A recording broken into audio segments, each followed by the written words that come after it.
مرض الأسد فظن الفأر أنه ملك الغابة.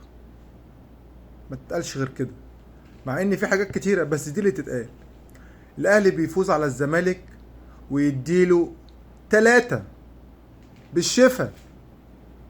3 أهداف ماركة الأهلي، هدفين في الشوط الأول وهدف في الشوط الثاني. بن شرقي والشحات وبن شرقي تاني في مباراة الأهلي متسيدها، فيها حاجات كتيرة جدا جدا جدا تتقال، غير مكسب الأهلي، غير الروح اللي احنا شايفينها النهاردة. ما يعني تقريبا ده أول ماتش بعد ماتش الزمالك بتاع الدور الأولاني، يعني ده ماتش نفس روح ماتش الدور الأولاني، بس باقي ماتشات الأهلي باللي بينهم الروح 0-0 أندر 0 0 كبير كده على رأي امام جولجزي زمان لما كان بيديها للعيبة. لكن النهارده الروح غير، فريق غير، لكن افكار مدرب غريبه برضه، خاصه في التغييرات. يعني حسين الشحات بيأدي اسوأ لعيب في الاهلي النهارده امام عاشور فضل في الملعب. بن شرقي اتغير عشان خاطر كان في شد وهو اللي شاور للجهاز الفني عشان يتغير. احمد رمضان بيكهام النهارده عامل جيم 10/10 ناحيه اليمين، 10/10 بصراحه النهارده. لا بزيرة ولا شيكوبنزا ولا اي ابن لذينه جه الناحيه اليمين ديت وعرف يعدي منه. هو طاهر، بالرغم ان طاهر برضو اداء عادي، يعني النهارده مفيش ميس باص كذا كوره وايه، يا دوب بينباصي بيباصي بيباصي، غير الاوفر اللي عمله في المباراه بتاع الهدف الاولاني. حسين الشحات النهارده 10/10 لعب. الانذار اللي خده النهارده ملوش اي طعم، يعني هدف دخلته انذار ملوش اي طعم وملوش اي ريحه. مروان لا يزال فورمة عالية، ملك خط النص بسم الله ما شاء الله ربنا يحفظه بصراحة. مصطفى شوبير تألق في ضربة الجزاء وفي الكرة اللي في الآخر في الشوط الثاني في الآخر خالص بعد الهدف الثالث.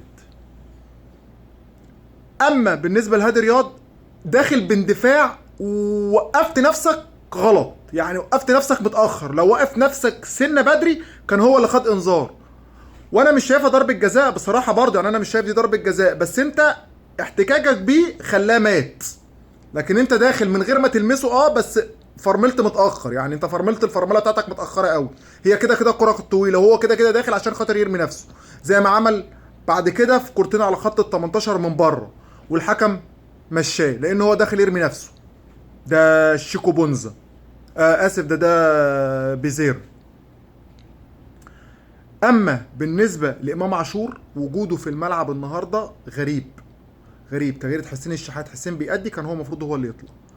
غيرت بن شرقي عشان خاطر مصاب وسبت برضو امام عاشور. امام النهارده بصراحه لا، بامانه لا لا لا لا خالص، مش ده مستوى امام عاشور خالص خالص خالص، مش هو ده امام عاشور خالص بمنتهى الصراحه.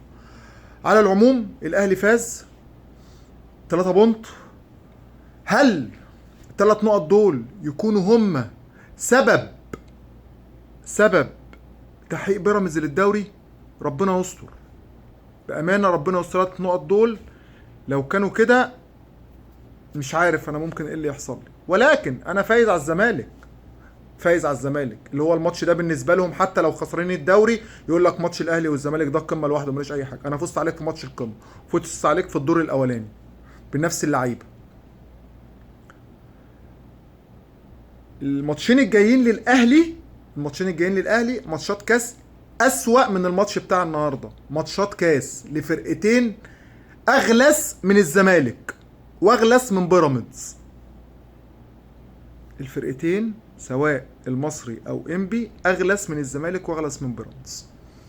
افوزهم وهم بقى الاثنين التانيين. النهارده انبي كان هيعملها ويتعادل مع بيراميدز كانت الدنيا تبقى زي الفل، بس برضه قدر الله ما شاء فعل، لسه ما نعرفش ربنا كاتب ايه. الف مبروك للاهلي، الف مبروك للاهلاويه، ولكن برضه تروب تغييراته عليها علامات استفهام. تصبحوا على خير يا اهلاويه، والقاهره تكتسي باللون الاحمر النهارده.